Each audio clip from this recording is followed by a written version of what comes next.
10-ші конференция болып отыр.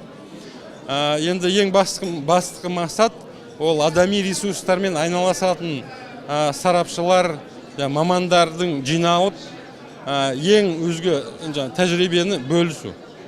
Сол бөліскен арасында біздің әр компанияның өз мүмкіншіліктері бар. Самұрық-қазынаның да оңаша мүмкіншіліктері бар. Әлем деңгейінде сарапшыларды шақырып, олардың ең өзге тәжірибесін, ең әлемдегі қазіргі бүгінгі күні эффектісі жақсы бір инструменттерді бөлісу. Сол үшін біз осы конференцияға өте үлкен үмітті артамыз. Біріншіден трансформацияны түсіндіру.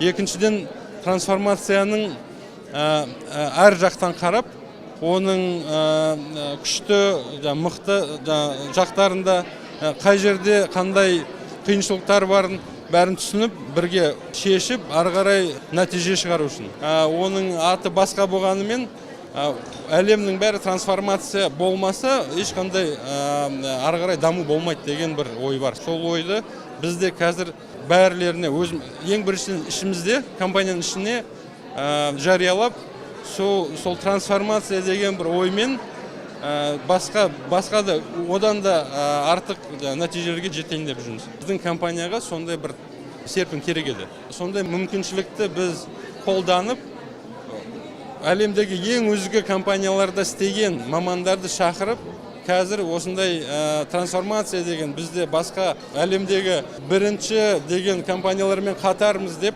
айта аламыз. Біздің компанияның өзінде 5 адам алдық. 5 адам Philip Morris деген компанияларды істеген, General Electric деген компанияларды істеген, IBM деген компанияларды істеген. Сол кісілерге бола біз өзіміздің горизонт дейді ғой, горизонт. Оны ары қарай жылжыттық. Біздің потенциалды одан да жақсы біліп алдық. Енді ол кісілердің мақсаты 1, 2, 3 жылдың ішінде өздерінің тәжірибесін бөлісіп, біздің қазақстандық мамандарды өсіру.